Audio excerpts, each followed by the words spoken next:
वजीर आजम नवाज शरीफ ने पानामा लीक्स के इंकशाफात की तहकीकात के लिए अदालती कमीशन बनाने का ऐलान कर दिया। इल्जामात लगाने वालों को कमीशन के सामने सबूत पेश करने की पेशकश। संगीन इल्जामात के सच्चे या झूठे होने का दारोमदार कमीशन के कंधों पर होगा।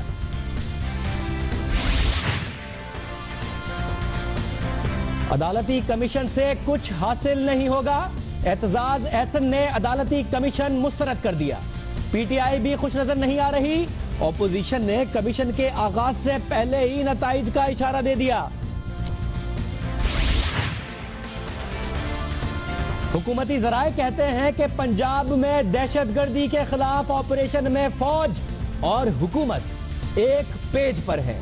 इस दावे में कितनी सदाकत है, बताएंगे अंदरूनी कहानी।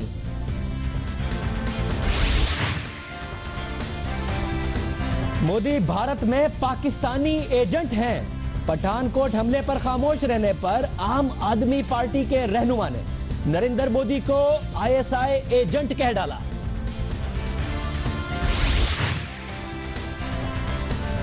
और पाकिस्तानी क्रिकेट टीम में तब्दीलियों का पहला कदम उठ गया। सरफराज अहमद T20 फॉर्मेट के कप्तान बन गए। कम उम्र नए कप्तान के सामने बड़े बड़े पुराने चैलेंजेस हैं। वनडे टीम में भी अहम फैसलों की मुंतजिर है।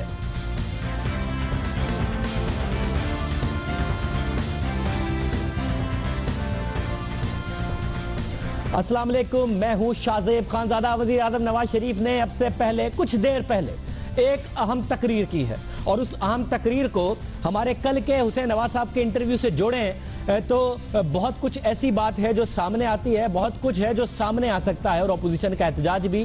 लेकिन उससे बात करने से पहले आपको एक अंदर की बात बताते चलें, एक अहम खबर। और अहम खबर है हुकूमती जराए। और हम आपको बता सकते हैं कि आला तरीन हुकूमती जराए, उनसे जब हमने पूछा कि ये जो मुलाकात है जिसमें वजीर आजम Nawaz Sharif, army chief general राहील शरीफ, इसके अलावा DG ISI मौजूद थे और ये भी रिपोर्ट किया गया कि कोर कमांडर मुल्तान भी इस अहम मीटिंग में मौजूद थे, इसके बाद क्या हुकूमत और पाकिस्तान की अस्करी क़यादत के दरमियान फासले बढ़े या कम हुए।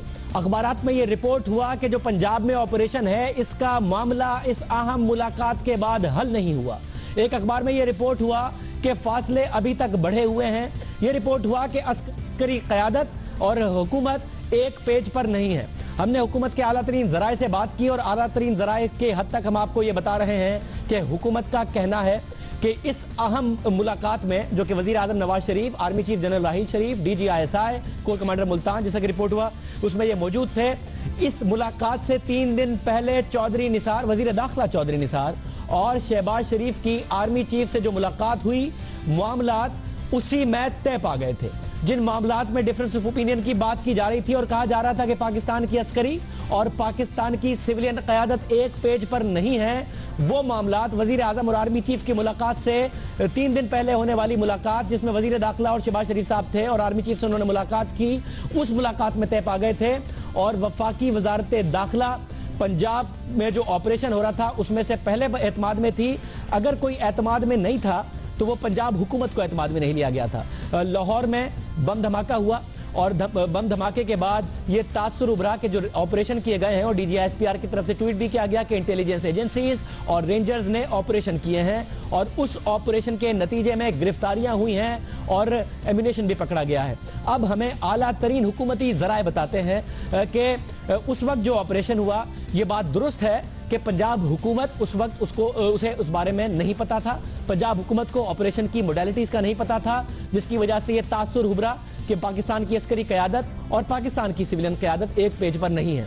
मगर आला हुकूमती ज़राए ये भी बताते हैं कि पंजाब हुकूमत तो एतमाद में नहीं लिया गया था, मगर वजारत दाखिला, वफाकी वजारत दाखिला यानी चौधरी निसार साहब को इस हवाले से एतमाद में लिया गया था और उनके इल्म में था कि किस किस्म का ऑपरेशन पंजाब में हो रहा है।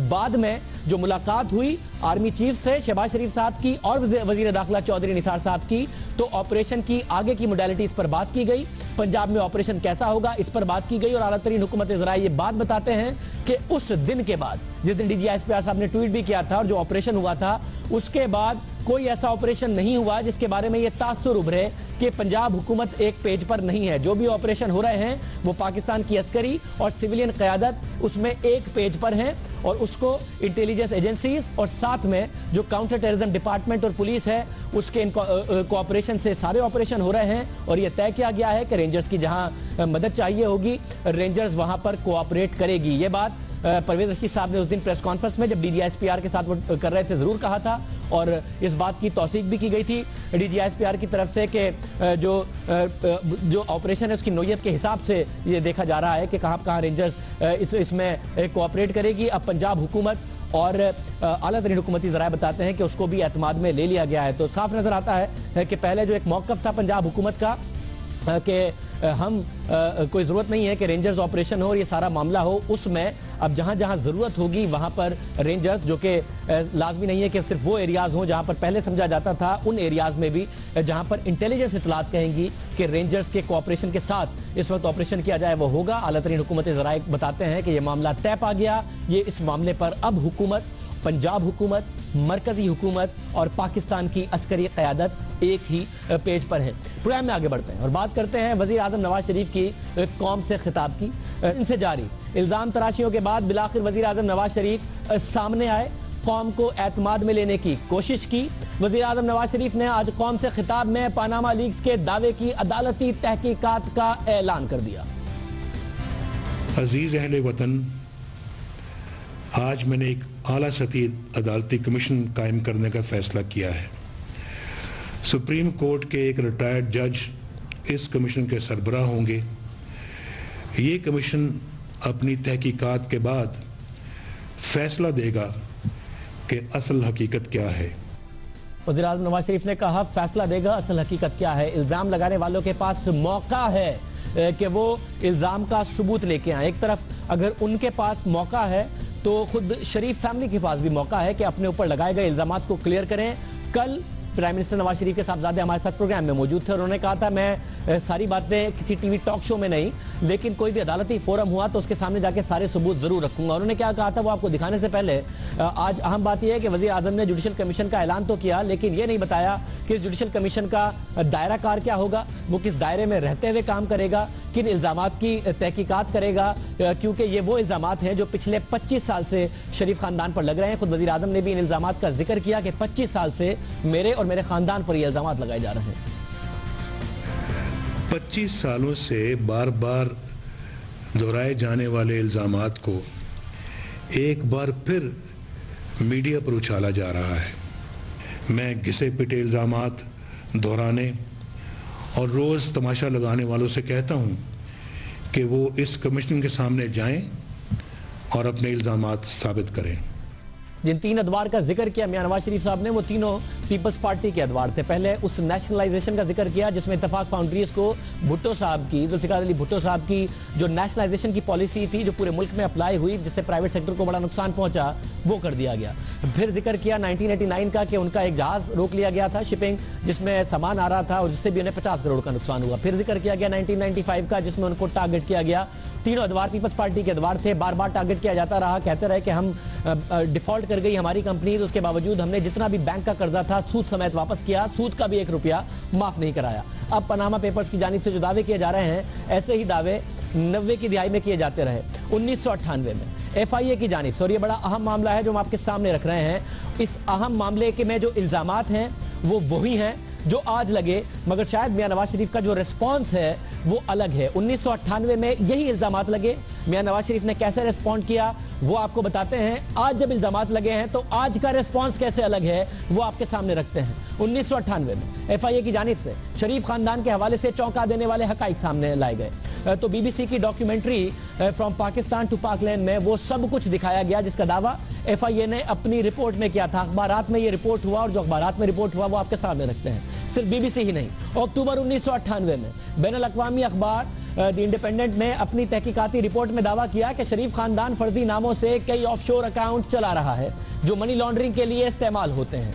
1998 में FIA के सामने आने वाली रिपोर्ट इस वक्त के सदर मोहम्मद रफीक तारड़ और आर्मी चीफ जनरल जहांगीर करामत को भेजी। इस रिपोर्ट में दावा किया गया कि मियां नवाज शरीफ ने बैरून मुल्क लाखों डॉलर्स के ऑफशोर बैंक अकाउंट्स खोले हुए हैं और लंदन में उनकी ऐसी जायदादें भी हैं जो जाहिर नहीं की गई। इस रिपोर्ट में बताया गया कि मियां नवाज शरीफ के लंदन में 4 फ्लैट्स हैं जिनकी मालियत 3 मिलियन पाउंड से भी ज्यादा है। ये 1998 की बात हम आपको बता रहे हैं। ये तमाम हकाइक सामने आने के बाद बरतानवी अखबार ने दावा किया कि उस वक्त के आर्मी चीफ जनरल जहांगीर करामत बरहम हैं और इस रिपोर्ट को बुनियाद बनाकर मार्शल लॉ लगा सकते हैं। ये उस वक्त के आर्मी चीफ जनरल जहांगीर करामत के बारे में कहा गया। FIA की तहकीकात सिर्फ नवाज शरीफ के ऑफशोर अकाउंट्स और लंदन में जायदादों तक महदूद नहीं थी, बल्कि इसमें इत्तफाक ग्रुप ऑफ कंपनीज के हवाले से कई दावे किए गए। रिपोर्ट के मुताबिक नवाज शरीफ जब पहली दफा 1990 में इख्तिदार में आए, उस वक्त इत्तफाक ग्रुप ने बैंक से अरबों रुपए के कर्जे लिए जो बाद में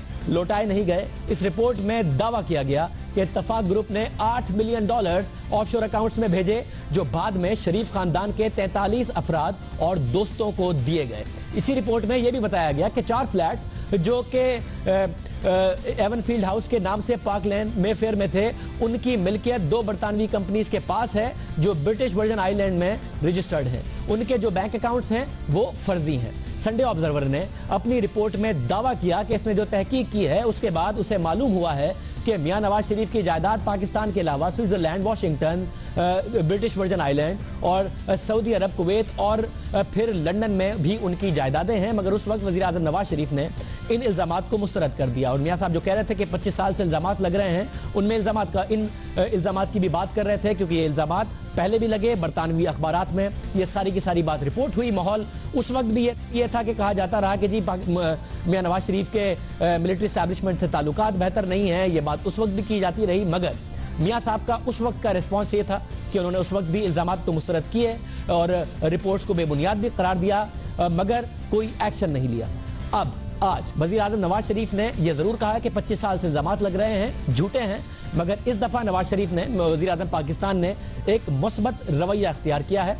मुस्तरद इल्ज़ामात जरूर किए, उन्हें बेबुनियाद भी करार दिया, मगर मुस्तरद करने के साथ, बेबुनियाद करार देने के साथ एक जुडिशल कमीशन के क़याम का ऐलान किया। तो 1998 के मुकाबले में मियां नवाज शरीफ का एक अलग रवैया जरूर नजर आया है।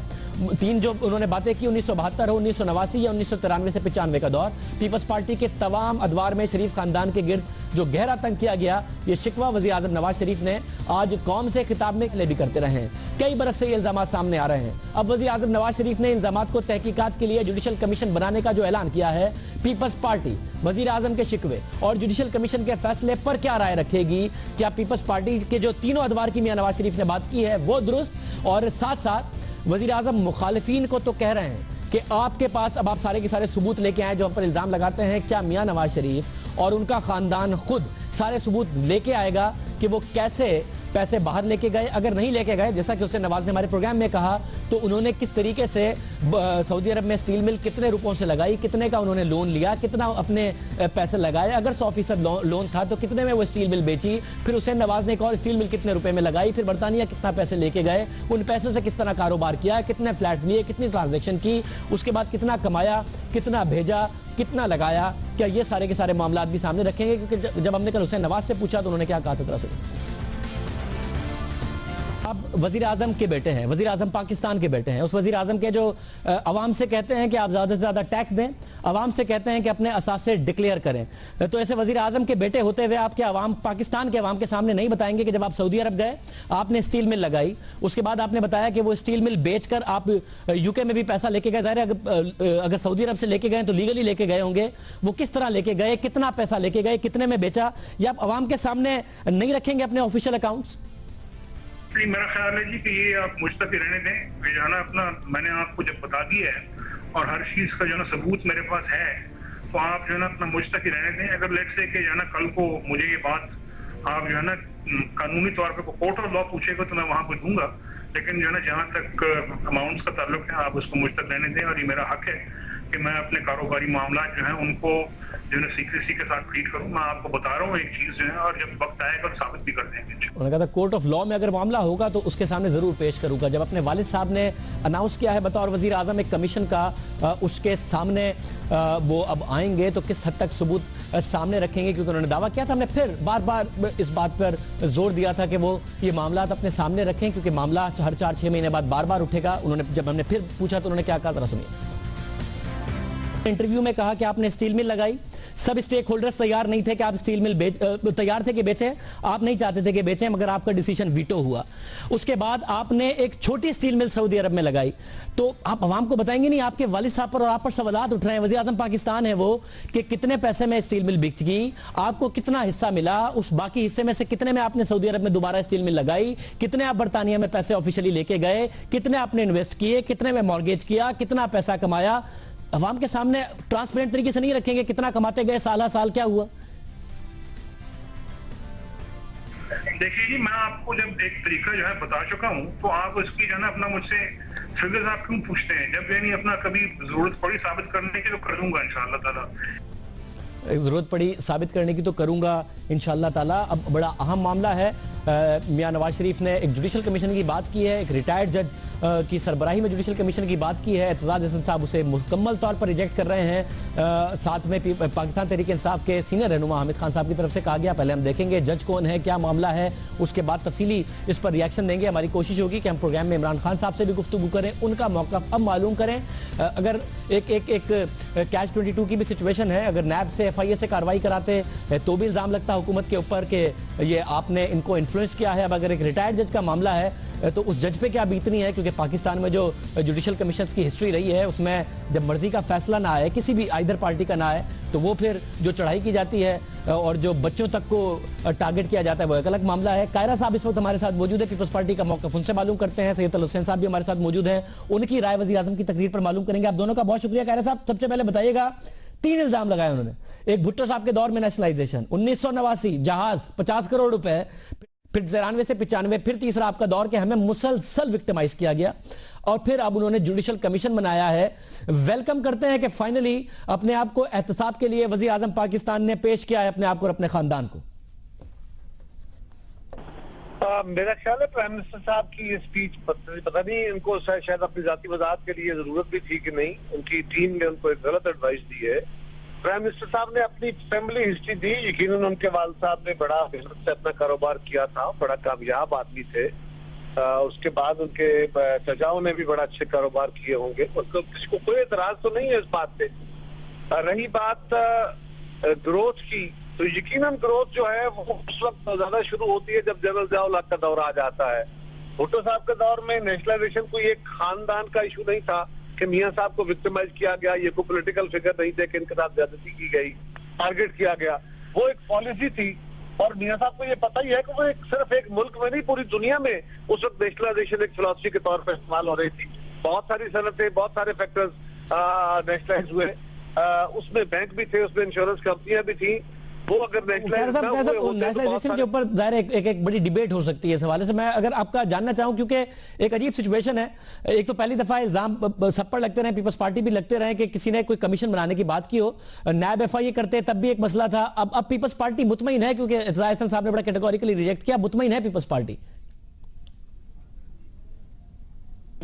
देखिए शाहजेब, सवाल ये है कि हम तो इल्जाम ही नहीं लगा रहे, हम तो कोई ना मैं समझता हूँ पाकिस्तानी मीडिया ने कोई इल्जाम लगा। ये तो भाई एक आलमी मीडिया के अंदर एक बड़ी खबर आई है जिसपे दुनिया में हंगामा मचा हुआ है, दुनिया के बहुत सारी जगहों पे कमीशन मुल्कों ने बनाए हैं, और आप ये कहें कि जनाब जिनके पास सबूत है वो लेके आए। नहीं, कमीशन को आप बाइख्तियार करें कि वो जिस इदारे के जरिए भी सबूत लेना चाहता है वो इकट्ठे करे, क्योंकि ऑफशोर पैसे जाने का सबूत हमारे पास तो नहीं होगा, ये तो किसी और बंदे ने कहा है, किसी और कंपनी ने कहा है।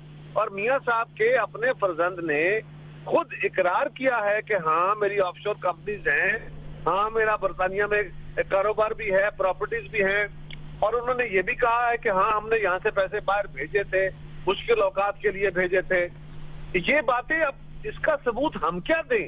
इसका सबूत तो उनके भेजने का साहब हमने अपने प्रोग्राम में ये रखा और एक बड़ा तफसीली इंटरव्यू कल हुसैन नवाज साहब का कि उन्होंने कहा 1 रुपया नहीं लेके गए, $1 नहीं लेके गए, मेरी पढ़ाई के जमाने में जरूर पैसे गए होंगे, इसके अलावा नहीं लेके गए। अब एक ऐसी सूरत हाल में कमीशन बनाते हैं, साहबजादे कह रहे हैं कि मैं, हमारे इंटरव्यू में हमने बार बार उनसे हकाइक सामने रखे हैं, नहीं रखे, और कहा कि मैं कोई जो जुडिशल फोरम होगा उसके सामने रखूंगा। अगर वो आते हैं सामने रखते हैं तो आपके ख्याल में ये काफी है या कुछ और किया जाना चाहिए? मैं ये जानना चाह रहा हूं। फिर ज़ाहिर है पाकिस्तान तहरीक इंसाफ का भी मौक़िफ़ जान लेते हैं।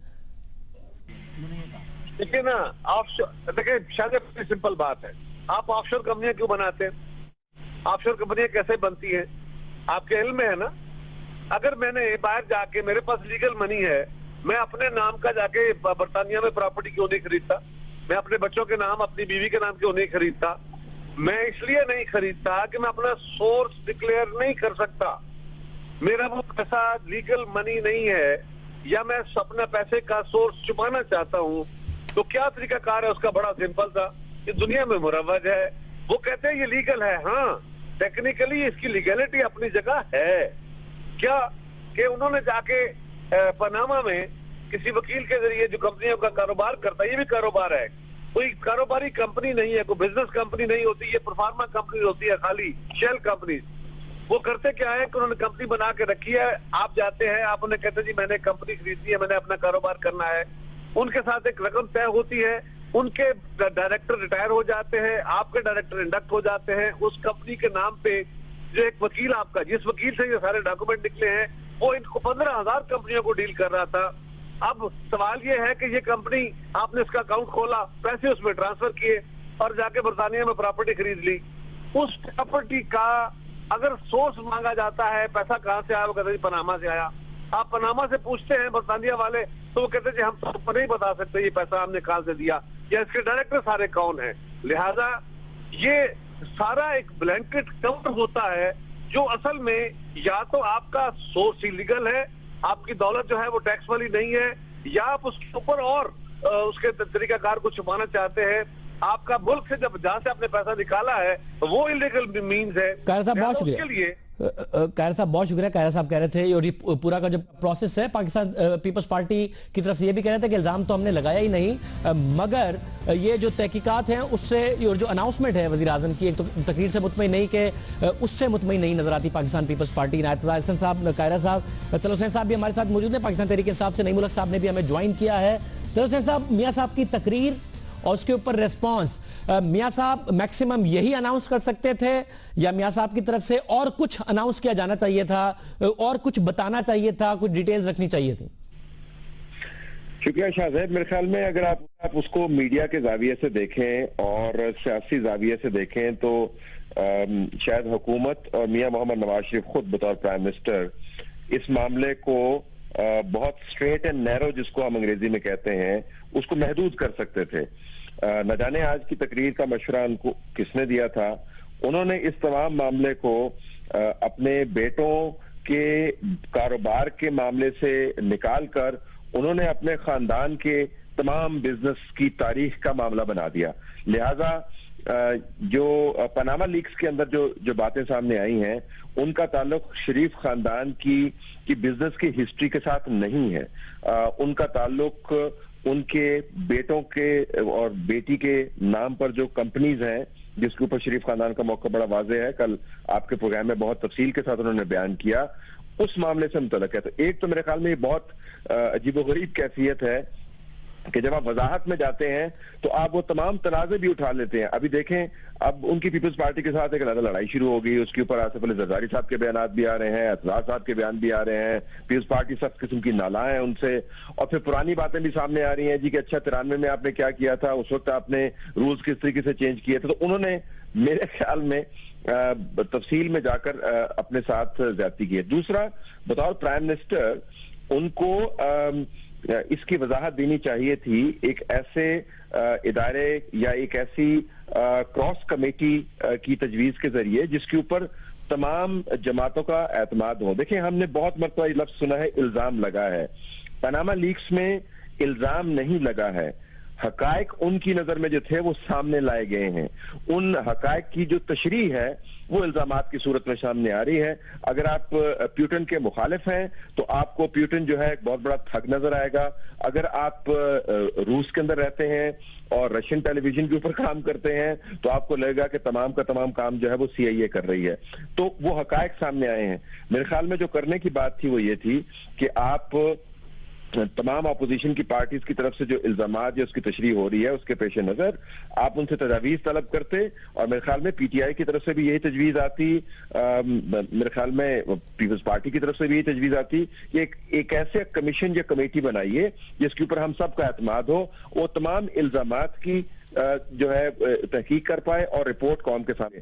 अपनी तरफ से कमीशन बनाना, रिटायर्ड जज के जरिए बनाना, खुद से बंदे उसके अंदर नामजद करने, और फिर ऊपर से मरियम नवाज साहिबा का ये कहना कि प्राइम मिनिस्टर ने अपने आप को एहतसाब के सामने पेश कर दिया। किसके सामने पेश कर दिया? उसके सामने पेश कर दिया जिसको खुद नॉमिनेट कर रहे हैं। मेरे ख्याल में सियासी तौर पर आज उनकी तकरीर की जो उठान थी और उसके अंदर जो तजवीज थी वो मुतासरकुन बिल्कुल भी नहीं थी। बहुत शुक्रिया। हमारे साथ तलत हुसैन साहब मौजूद थे और हमें पाकिस्तान तहरीक इंसाफ से नई मुल्क साहब ने भी ज्वाइन किया। नई मुल्क साहब, बहुत शुक्रिया।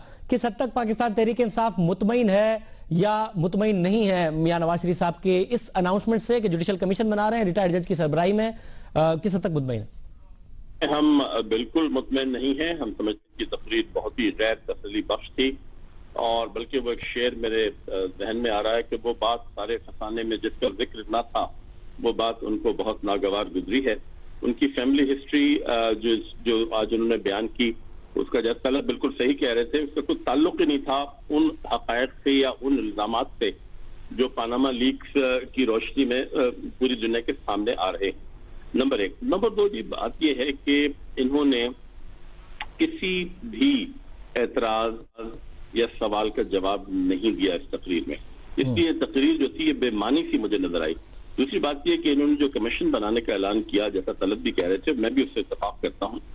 अब ये बात उस तकरीर में क्लियर नहीं थी कि ये कमीशन के जो रिटायर्ड जो जज होंगे वो उनका तकर्रुर ये खुद करेंगे या चीफ जस्टिस से कहेंगे। दूसरी बात यह कि उस कमीशन के इख्तियारात क्या होंगे, किस हद तक होंगे। तीसरी बात यह कि उसको कितनी मुद्दत दी जाएगी। वहां तो उन्होंने 24 या 25 अप्रैल कह दिया इंडिया में, इंडियन गवर्नमेंट ने, कि उस वक्त तक रिपोर्ट दे दी जाए। चौथी बात यह कि क्या उस कमीशन को मुकम्मल तौर पर इख्तियारात होगा कि तमाम जो इल्जामात या शुकूक और शुबात हैं उनकी तफ्तीश या तहकीक कर सके। मगर नईमुल साहब, आप क्या चाहते हैं कि ये नैब करता, FIA करता, ये करे? यही मैंडेट आप जानना चाह रहे हैं कि खुला मैंडेट क्या होगा, उसका डिमांड कर रहे हैं आप? मगर एक और बात शादिब, आपने गौर किया होगा उनका आखिरी तकरीर के आखिर पर उन्होंने कहा कि जो इल्जामात लगा रहे हैं वो सबूत पेश करें इस कमीशन के सामने। इसका मतलब है ये तहकीकाती नहीं है भाई, कमीशन का फर्ज है कि वो तमाम इल्जामात की खुद तहकीक करे। ये कोई मुकदमा तो नहीं है कि किसी को जाके साबित करना है उनके खिलाफ इल्जामात जो है। बहुत शुक्रिया नहीं मुल्क साहब, बहुत शुक्रिया। हमारे साथ मौजूद थे। कतई तौर पर कबूल नहीं कर रही पाकिस्तान तहरीक इंसाफ इसकी तकरीर को या फिर इस ऑफर को। उन्होंने कहा कि इल्जामात प्रूव करें, तहकीकाती कमीशन नहीं है। अभी मरियम नवाज शरीफ साहिबा का जो ट्वीट मेरे सामने है वो ये कि बगैर किसी इल्ज़ाम के या बगैर कुछ गलत काम किए या इलीगल काम किए मियां नवाज शरीफ ने अपने आप को एहतसाब के लिए पेश किया है।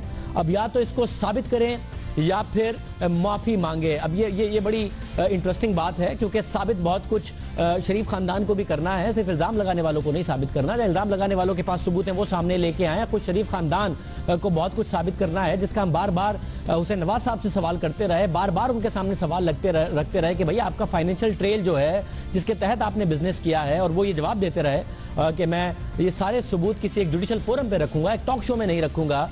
मैं आपको दोबारा दिखा देता हूं उन्होंने क्या कहा था। और अब ये मौका है, क्या सिर्फ इसलिए कमीशन बना रहे हैं कि जिन्होंने इल्जाम लगाए हैं वो मामला लेकर आएंगे, या फिर खुद भी मियां नवाज शरीफ साहब अपनी फैमिली पूरी हिस्ट्री की तरह और एक पूरा फाइनेंशियल ट्रेल साबित करेंगे कि ये ट्रेल है, इस तरीके से पैसा बाहर लेके अगर नहीं गए तो इस तरीके से कमाया, सऊदी अरब से इस तरह पैसे ट्रांसफर किए। क्योंकि अपना एक जो बाकायदा 3-4 दफा एक कमिटमेंट दी हुसैन नवाज साहब ने हमारे प्रोग्राम में, वो यही थी कि मैं आपके शो में नहीं मगर कोई भी जो जुडिशल फोरम होगा, जो भी एक तहकीकाती फोरम होगा, उसके सामने जाके जरूर सारे के सारे हकाइक अपने बिजनेस के रखूंगा। साहब, आप बहुत सारी बातें जो ज़ाहिर है मीडिया पर हमारे इंटरव्यू में नहीं शेयर करना चाह रहे हैं, बहुत सारे सवालात के आप जवाब नहीं देना चाह रहे हैं, मगर बहुत सारे ममालिक में इसके बाद पनामा लीक्स के बाद तहकीकात शुरू हो गई हैं, तो क्या पाकिस्तान में इस हवाले से तहकीकात नहीं होनी चाहिए? और हों तो आप तैयार हैं अपने सारे अकाउंट सामने रखने के लिए, सामना करने के लिए, सब कुछ ट्रांसपेरेंट सामने रखने के लिए? जी, बात यह है जी कि मैं तो अपने आप को जो है बिल्कुल जो है ना अपना पेश करता हूँ कि अगर जो है ना लेट्स से कि मेरे खिलाफ जो है ना कोई केस टू आंसर है, तो जो है ना मैं बिल्कुल जो है ना अपने आप को जो है ना अपना एक एक्विटेबल और एक जुडिशियस जो है ना इन्वेस्टिगेशन के लिए तैयार हूँ। अगर जो है कोई ऐसा मामला है कहीं पे जो है ना आपको कोई चीज इनक्रिमिनेटिंग नजर आती है, तो मैं तो जरा रजा कराना तौर पे अपने आप को पेश करता हूँ, रज़ाकाराना तौर पर अपने आप को पेश करने को तैयार हूं। मरीम नवाज साहबा कह रही हैं कि जिन्होंने इल्जाम लगाए हैं वो या तो साबित करें या माफी मांगे। उसे नवाज साहब ने कहा मैं रज़ाकाराना तौर पर पेश करूंगा, किसी टॉक शो में नहीं बात करूंगा, मगर अगर कोई जुडिशल फोरम होता है तो जुडिशल फोरम खुद वज़ीर आज़म पाकिस्तान जो कि वालिद साहब हैं उन्होंने बनाया है, तो जिम्मेदारी सिर्फ इल्जाम लगाने वालों पर नहीं, क्योंकि इल्जाम इस नोयत के हैं और बहुत कुछ ऐसा है जो साबित करना है शरीफ खानदान को, तो वो साबित करें, इस फोरम पर जाकर बात करें। और जो ट्वीट है वो सिर्फ मरीम नवाज साहबा ने नहीं किया, खुद शरीफ खानदान की तरफ से और शरीफ खानदान के अंदर से ऐसे ट्वीट्स हुए, आज जो हेडलाइंस बने उन पर भी बात करेंगे और दूसरे मुल्कों ने क्या किया इस सारे मामले के बाद उस पर भी बात करेंगे एक ब्रेक के बाद।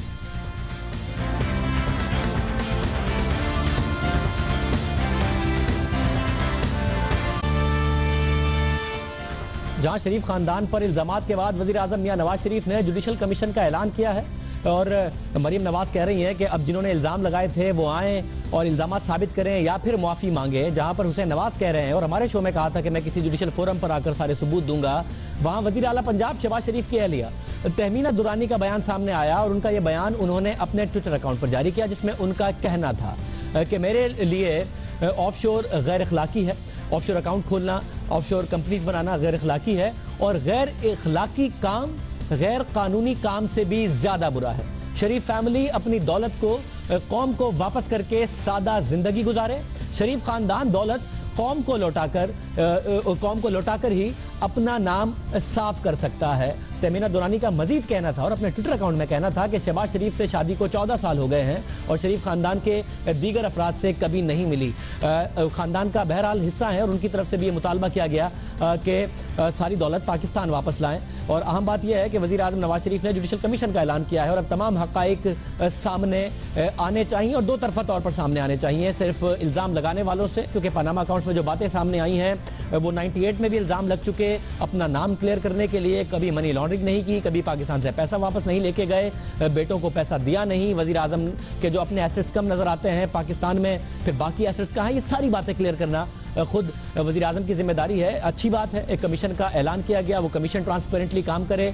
ऑपोजिशन जिन्होंने इल्ज़ाम बहुत ज़्यादा लगाए हैं वो उनका भी फ़र्ज़ है कि अगर उनके पास कोई सबूत है तो वो भी लेकर जाएं। प्रोग्राम में आगे बढ़ते हैं और बात करते हैं एक बड़ी दिलचस्प सूरत हाल की कि भारत की ये सूरत हाल है जहाँ वज़ीर आज़म नरेंद्र मोदी पर अपने ही मुल्क में ISI का एजेंट होने का इल्ज़ाम लगा है। ISI के एजेंट करार दे दिए गए हैं नरेंद्र मोदी।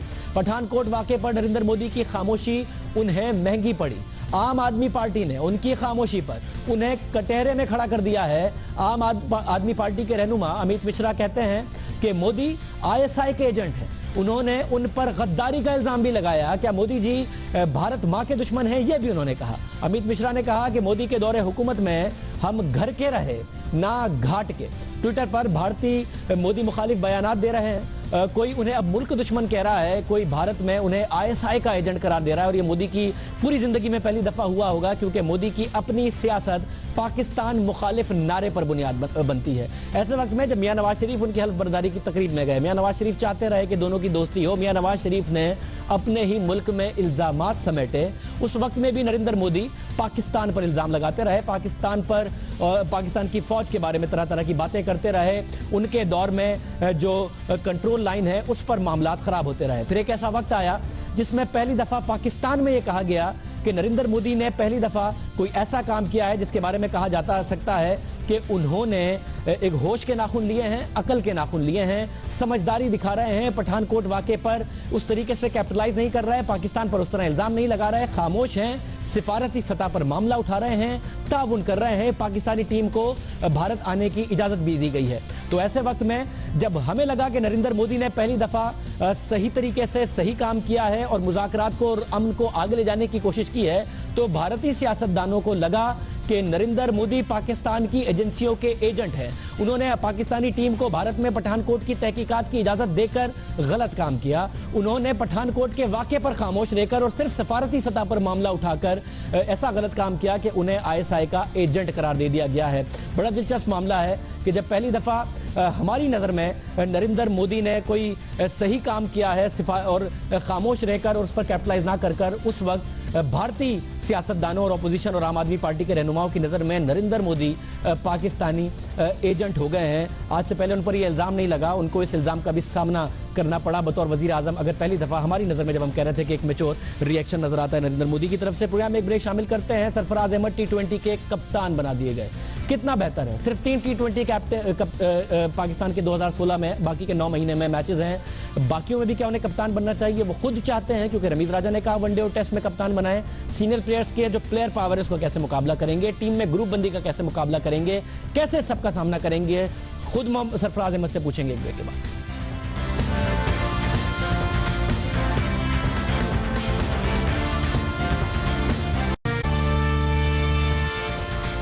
सरफराज अहमद को पाकिस्तान T20 का कप्तान बना दिया गया है और बहुत ही कम प्लेयर्स ऐसे रहे हैं जिन्हें कप्तान बनाया गया हो और अक्रॉस द बोर्ड उसको वेलकम किया गया हो। तकरीबन तमाम प्लेयर्स ने, शायकीन ने इस बात को वेलकम किया है, तारीफ की है सरफराज अहमद की और कह रहे हैं कि उम्मीद करते हैं कि वो अच्छा कप्तान साबित होंगे। रमीज राजा, इसके अलावा कुछ दूसरे प्लेयर्स ने यह भी कहा कि अगर कप्तान बनाना है, सरफराज अहमद को सही अथॉरिटी देनी है, सही तरीके से आप चाहते हैं कि पाकिस्तान की क्रिकेट आगे बढ़े, तो तीनों फॉर्मेट्स में उनको कप्तान बनाया जाए। क्योंकि 2016 में सिर्फ 3 T20 हैं तकरीबन जो पाकिस्तान ने अब बाकी खेलने हैं आने वाले 9 महीने में। तो सरफराज अहमद अपनी रिट कैसे कायम करेंगे, बतौर कप्तान किस तरीके से मजबूत होंगे।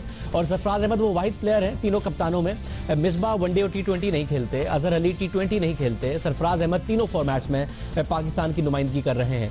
सरफराज कैसे कामयाब कैप्टन बनेंगे? प्लेयर्स पावर की बड़ी बात होती है, उसे कैसे कम्पीट करेंगे? इंटरनल पॉलिटिक्स की बात होती है, उसे कैसे कम्पीट करेंगे?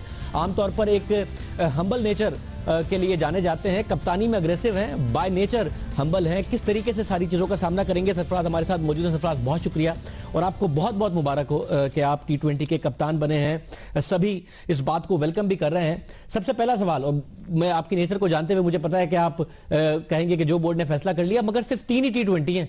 आपको बतौर कप्तान मजबूत होने के लिए, रेट कायम करने के लिए, बाकी फॉर्मेट्स में रमीज राजा साहब कह रहे हैं कि आपको सब में कप्तान बनाया जाए। इससे कोई ज्यादा फर्क नहीं पड़ेगा। ऑब्वियसली बात है, जो है हमारा शेड्यूल डिसाइड हुआ हुआ है T20 है। लेकिन जहां तक रमीज भाई ने बात की, उनका भी बहुत बहुत शुक्रिया कि वो मेरे बारे में ऐसा सोचते हैं। लेकिन मेरा अभी भी कुछ ऐसा फोकस नहीं है कि मुझे तीनों फॉर्मेट में कप्तानी करनी है। मेरी सबसे पहले कोशिश यही होगी कि मेरी जो टेस्ट टीम है, मैं अपनी परफॉर्मेंस है कि अपनी जगह उसमें बरकरार रख सकूं, वनडे की टीम में अपनी जगह बरकरार रख सकूं, और जब T20 आएगा तो उसके बारे में फिर मैं तभी फोकस करूंगा जब वो T20 आएगा। देखिए, डोमेस्टिक में आप नुमाइंदगी कर चुके, कप्तानी कर चुके और एक लंबे अरसे के लिए कर चुके, कोयटा ग्लैडिएटर की कर चुके। मैंने खुद ने ग्राउंड में आके देखा कि ऐसा नहीं है कि आप एक ऐसे कप्तान हैं जो एंगेज नहीं करते। मैं खुद देख रहा था कि अगर बॉलर को चौका पड़ गया, फील्ड प्लेसमेंट के अगेंस्ट उसने प्लानिंग के अगेंस्ट बॉलिंग की, तो आप गए, आपने उसको एंगेज किया, उससे पूछा कि कहां बॉलिंग करनी है, और फिर आपने फील्ड प्लेसमेंट भी बार बार हर बॉल के साथ चेंज करे, तो आप एक एक्टिव कप्तान हैं। मगर जो बैट्समैन है पाकिस्तान के, उनसे आप एक्सपेक्ट करते हैं, क्योंकि वो बार बार कप्तान को भी लेट डाउन करते हैं, कौम को भी लेट डाउन करते हैं, एक रिलायबल आपके पास बैटिंग लाइनअप है या आप चाहते हैं कुछ तब्दीलियां? देखिए शादेब भाई, जो हमारी अभी इस वक्त करंट जो टीम खेली है, इसमें जितने भी बैट्समैन हैं सारे बहुत अच्छे बैट्समैन हैं और परफॉर्मर हैं। ऐसी बात नहीं कि परफॉर्मेंस नहीं की। अनफॉर्चुनेटली इस वर्ल्ड कप और एशिया कप में परफॉर्मेंस नहीं हो पाई है। तो मेरी कोशिश ये होगी कि मैं उनसे खुद बात करूं, उनसे बैठ के जो सीनियर प्लेयर्स हैं उनसे बात करूं कि हमें क्या चीज़ अच्छी करने की ज़रूरत है, और जो चीज़ वो मुझे बताएंगे फिर मैं उनसे डिस्कस करूंगा कि हमें ये चीज़ करनी चाहिए। और जहाँ तक आपने बात की बॉलर्स की, तो बॉलर जो है वो मैं समझता हूँ कि अपना कप्तान वो खुद होता है, क्योंकि बॉलर्स को पता है कि मैंने क्या बॉल डिलीवर करना है और मुझे क्या फील्ड होनी चाहिए। तो आई थिंक बॉलर को भी रिस्पेक्ट देनी चाहिए। पहला प्लान जो है वो बॉलर का ही होना चाहिए। अगर बॉलर्स अपने उस प्लान पे ना बॉलिंग कर पाए तो फिर आप कप्तान उससे जाके बात करें और उसको एंगेज करें कि यार ये बता, ये आपने ये फील्ड लेनी है।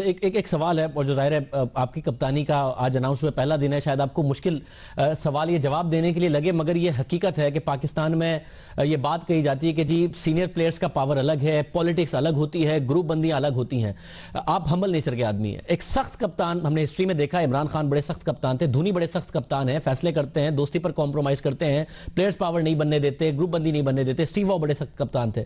वो सख्ती कैसे लेके आएंगे कि भाई जो है सीनियर है, जूनियर है, ज्यादा मशहूर है, कम है, हीरो है, स्टार है, प्रैक्टिस करनी है प्रैक्टिस करें, टाइम पर टीम बनाए और सही तरीके से खेलें। ये कैसे करेंगे? देखिए शादिब भाई, ये तो डिसिप्लिन का एक आपका है कि आपने ये सब चीजें तो पूरी करनी है। अगर जो प्रैक्टिस का टाइम है, मीटिंग का टाइम है, उन चीजों पर तो आपने कोई कॉम्प्रोमाइज नहीं करेगा। जो टीम के मैनेजर होंगे, कोच होंगे, वो इस चीज पर तो किसी को भी कोई कॉम्प्रोमाइज नहीं है। और जहां तक आपने बात की सीनियर प्लेयर्स की, तो मेरी कोशिश ये होगी कि सीनियर प्लेयर से अपना इंटरेक्शन जो है मैं बहुत अच्छा रखूं। पीएसएल में मेरी यही कोशिश थी कि केविन पीटरसन हो गए या कुमार संगकारा होगा, मैं इनसे जाके पूछता था, इनसे इंटरेक्ट करता था कि अब मैं ये करने लगा हूं, क्या ये सही है या नहीं। वो अपनी राय मुझे देते थे, लेकिन अगर मुझे समझ में आता था तो मैं ये करता था। मेरी कोशिश ये होगी कि मेरा सीनियर प्लेयर से इंटरेक्शन बहुत अच्छा रहा। जितने भी टीम के प्लेयर थे, अगर मेरी आम आंगी उनसे अच्छी होगी तो ऑब्वियसली अगर वो कोई बात मुझसे कहना चाहेंगे तो मैं उनकी बात समझूंगा, और अगर मैं कोई बात कहना चाहूंगा तो वो मेरी बात समझेंगे। तो मेरे नजदीक इंपॉर्टेंस ये है कि आपका कप्तान का एज अ प्लेयर से रिलेशन बहुत अच्छा होना चाहिए। और पीएसएल में ये नजर आ रहा था कि एक अच्छी केमिस्ट्री थी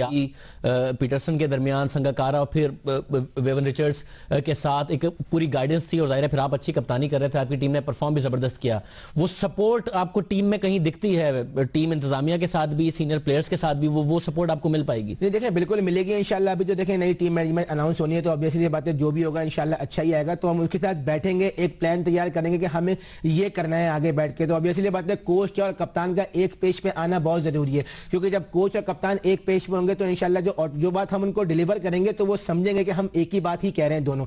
तो ये बहुत अच्छी चीज होगी कि अगर कोच और कप्तान एक ही पेज पे होंगे तो इंशाल्लाह टीम का रिजल्ट भी अच्छा ही आएगा इंशाल्लाह। आप खुद किस नंबर पर बैटिंग करना चाहेंगे? हाँ शादिब भाई, अभी तक मेरा कोई बैटिंग ऑर्डर अभी नंबर डिसाइड नहीं है। इंशाल्लाह मेरी कोशिश ये होगी, जहां टीम को जरूरत होगी इंशाल्लाह फ्रंट से ही सामने आऊंगा इंशाल्लाह। गुड लक कहते हैं कि आप अच्छा परफॉर्म करें पाकिस्तान के लिए, जैसा करते रहें और ज्यादा अच्छा परफॉर्म करें। बहुत शुक्रिया। सरफराज अहमद साहब हमारे साथ मौजूद थे। आज के प्रोग्राम में इतना ही। अब आपसे कल के प्रोग्राम में फिर मुलाकात होगी। इजाजत दीजिए, अल्लाह हाफिज।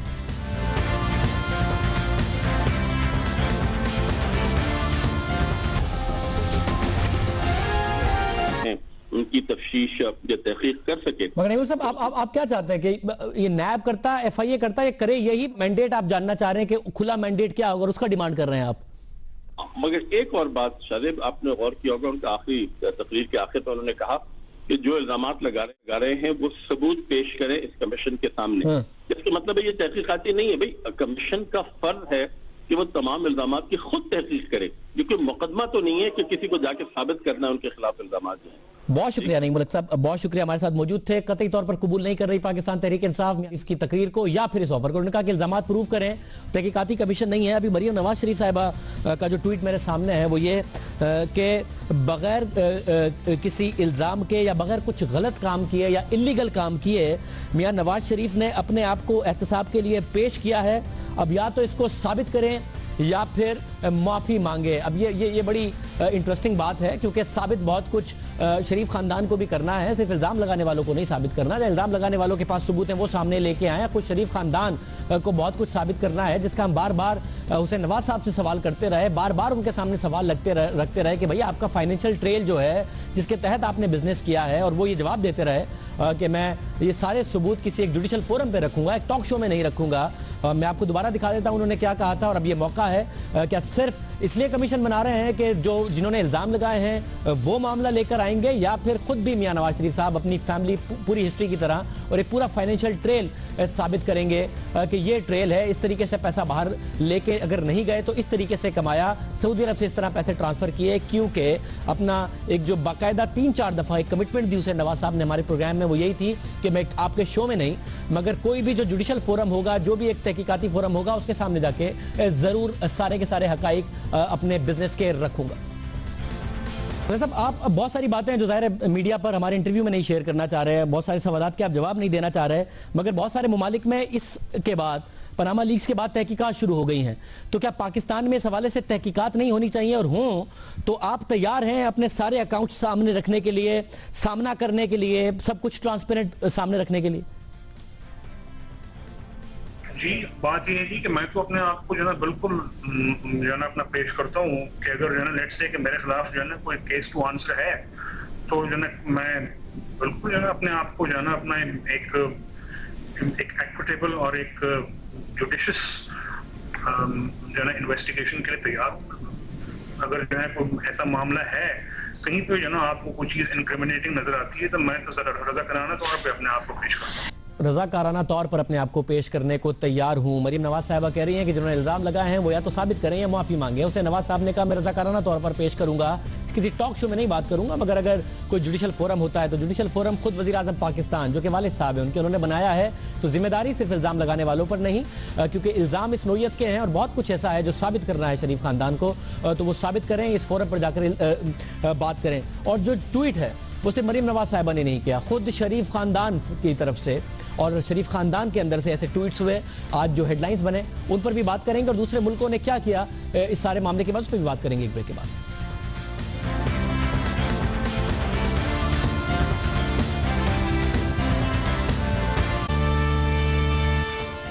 जहां शरीफ खानदान पर इल्जामात के बाद वज़ीर आज़म मियां नवाज शरीफ ने जुडिशल कमीशन का ऐलान किया है और मरीम नवाज कह रही हैं कि अब जिन्होंने इल्ज़ाम लगाए थे वो आएँ और इल्ज़ामात साबित करें या फिर माफ़ी मांगे। जहां पर हुसैन नवाज कह रहे हैं और हमारे शो में कहा था कि मैं किसी जुडिशल फोरम पर आकर सारे सबूत दूंगा, वहां वज़ीर आला पंजाब शहबाज शरीफ की अहलिया तहमीना दुरानी का बयान सामने आया और उनका ये बयान उन्होंने अपने ट्विटर अकाउंट पर जारी किया, जिसमें उनका कहना था कि मेरे लिए ऑफशोर गैर अखलाकी है, ऑफशोर अकाउंट खोलना, ऑफशोर कंपनीज बनाना गैर अखलाकी है और गैर अखलाकी काम गैर कानूनी काम से भी ज्यादा बुरा है।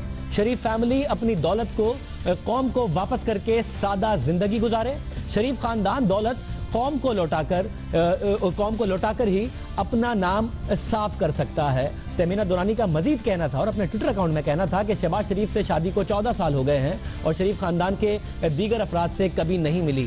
खानदान का बहरहाल हिस्सा है और उनकी तरफ से भी ये मुतालबा किया गया कि सारी दौलत पाकिस्तान वापस लाएं। और अहम बात यह है कि वज़ीर आज़म नवाज शरीफ ने जुडिशल कमीशन का ऐलान किया है और अब तमाम हक़ाइक़ सामने आने चाहिए और दो तरफा तौर पर सामने आने चाहिए, सिर्फ इल्ज़ाम लगाने वालों से, क्योंकि पनामा अकाउंट्स में जो बातें सामने आई हैं वो 98 में भी इल्ज़ाम लग चुके अपना नाम क्लियर करने के लिए, कभी मनी लॉन्ड्रिंग नहीं की, कभी पाकिस्तान से पैसा वापस नहीं लेके गए, बेटों को पैसा दिया नहीं, वज़ीर आज़म के जो अपने एसेट्स कम नज़र आते हैं पाकिस्तान में, फिर बाकी एसेट्स कहाँ हैं, ये सारी बातें क्लियर करना खुद वज़ीर आज़म की जिम्मेदारी है। अच्छी बात है एक कमीशन का ऐलान किया गया, वो कमीशन ट्रांसपेरेंटली काम करे।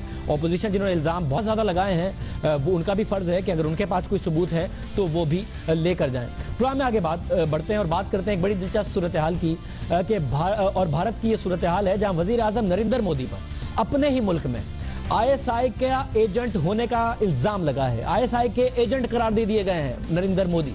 पठानकोट वाक़े पर नरेंद्र मोदी की खामोशी उन्हें महंगी पड़ी।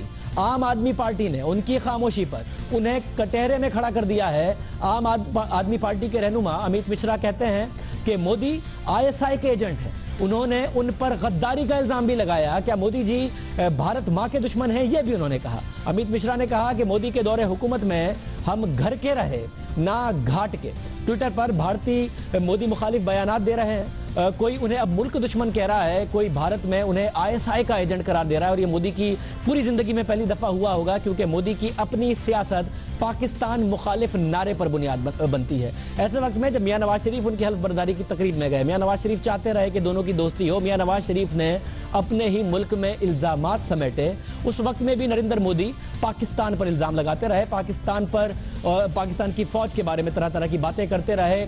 उनके दौर में जो कंट्रोल लाइन है उस पर मामलात खराब होते रहे। फिर एक ऐसा वक्त आया जिसमें पहली दफा पाकिस्तान में यह कहा गया कि नरेंद्र मोदी ने पहली दफा कोई ऐसा काम किया है जिसके बारे में कहा जा सकता है कि उन्होंने एक होश के नाखून लिए हैं। वजीर आजम नवाज शरीफ ने पानामा लीक्स के इंकशाफात की तहकीकात के लिए अदालती कमीशन बनाने का ऐलान कर दिया। इल्जामात लगाने वालों को कमीशन के सामने सबूत पेश करने की पेशकश। संगीन इल्जामात के सच्चे या झूठे होने का दारोमदार कमीशन के कंधों पर होगा।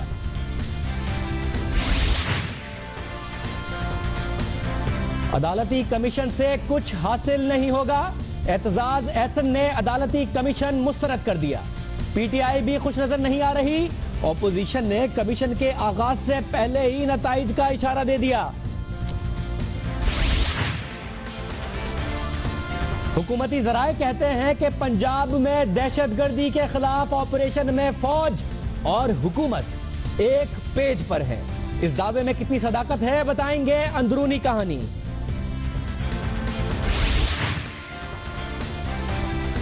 मोदी भारत में पाकिस्तानी एजेंट हैं। पठानकोट हमले पर खामोश रहने पर आम आदमी पार्टी के रहनुमा ने नरेंद्र मोदी को आईएसआई एजेंट कह डाला।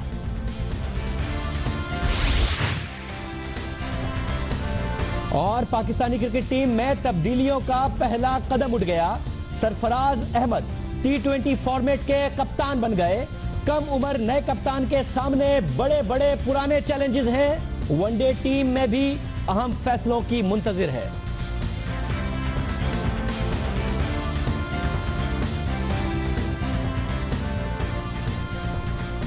अस्सलाम वालेकुम, मैं हूं शाहजेब खानजादा। वजीर आजम नवाज शरीफ ने अब से पहले कुछ देर पहले एक अहम तकरीर की है और उस अहम तकरीर को हमारे कल के हुसैन नवाज साहब के इंटरव्यू से जोड़ें तो बहुत कुछ ऐसी बात है जो सामने आती है, बहुत कुछ है जो सामने आ सकता है और अपोजिशन का एहतजाज भी।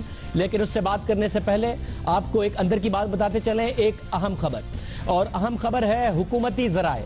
और हम आपको बता सकते हैं कि आला तरीन हुकूमती ज़राए, उनसे जब हमने पूछा कि ये जो मुलाकात है जिसमें वजीर आजम Nawaz Sharif, army chief general राहील शरीफ, इसके अलावा DG ISI मौजूद थे और ये भी रिपोर्ट किया गया कि कोर कमांडर मुल्तान भी इस अहम मीटिंग में मौजूद थे, इसके बाद क्या हुकूमत और पाकिस्तान की अस्करी क़यादत के दरमियान फासले बढ़े या कम हुए। अखबारात में ये रिपोर्ट हुआ कि जो पंजाब में ऑपरेशन है इसका मामला इस अहम मुलाकात के बाद हल नहीं हुआ।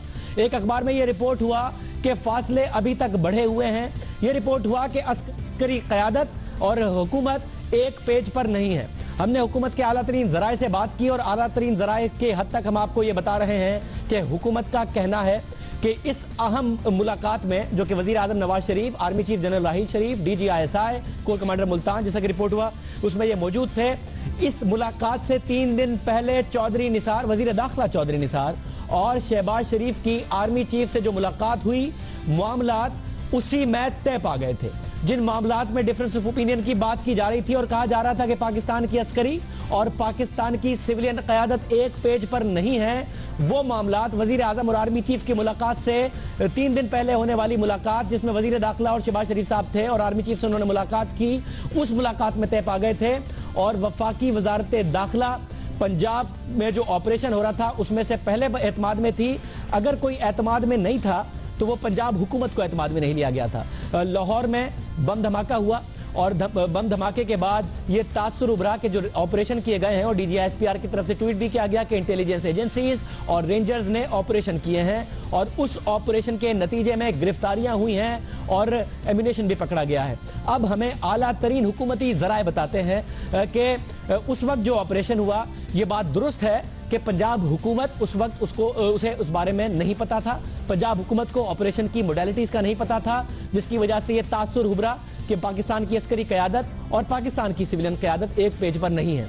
मगर आला हुकूमती ज़राए ये भी बताते हैं कि पंजाब हुकूमत तो एतमाद में नहीं लिया गया था, मगर वजारत दाखिला, वफाकी वजारत दाखिला यानी चौधरी निसार साहब को इस हवाले से एतमाद में लिया गया था और उनके इल्म में था कि किस किस्म का ऑपरेशन पंजाब में हो रहा है।